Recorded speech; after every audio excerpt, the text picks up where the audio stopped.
Hello again, it's Tara Boothby and Ellis Chan, both from Sojourn Psychology.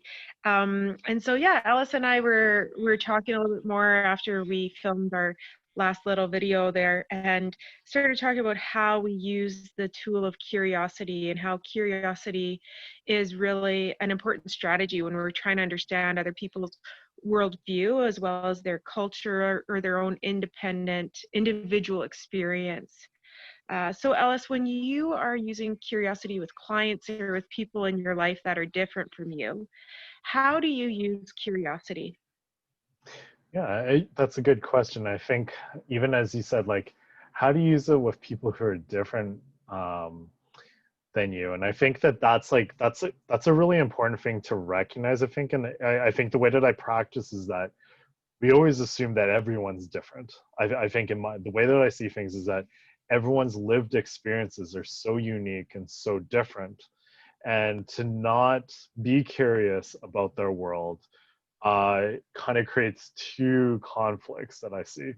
One of them is that to not be curious means that they're not to be heard. They don't feel that support. They don't feel that sense that someone's there to be there with them, to help support them. Uh, because nobody knows what they're feeling. Nobody knows that unique world, that little microcosm. Let's say that they're a teenager in high school, the little issues that they had in the morning with parents, and then the little issues they had on the bus, and then the little issues that they had in classroom. All these things come together to make each person's lived experiences so different.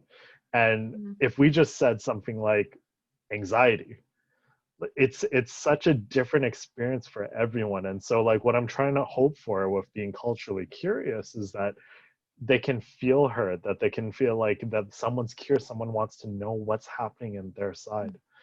And then the other piece that I find that's really important is if I'm not culturally curious, I'm just kind of throwing superficial coping mechanisms up in the air. I'm telling them that you should practice your whatever mechanisms. These are your calming strategies, but does it actually even fit in that world?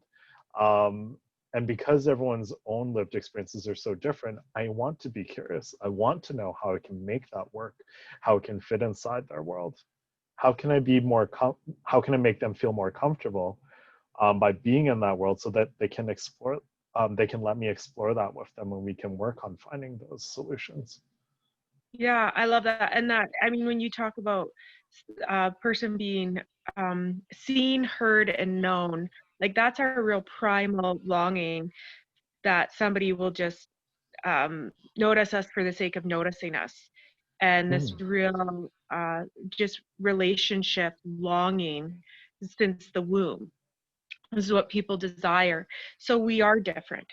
And Mm. it's not about understanding that difference completely. How you and I are different, we can't completely understand each other. But I can hold space for you and you can hold space for me. Mm. And that's a big thing about the curiosity is to let ourselves off the hook that we don't have to completely understand someone else's experience. It's not possible, Mm. but it's more about just being alongside of somebody, just as you're describing. That's beautiful, Ellis. That effort to try. The effort, just try. You know, and like I think of even with my husband or people who are close to me when they just try. And when somebody is trying to hear you or see you or know you, and for me, I'm like, oh, okay, I Mm. got something out of that. That's different than somebody completely understands me, Sure, right? totally see that. Mhm. Yeah, awesome. Anything else you want to say about that, Ella? Uh,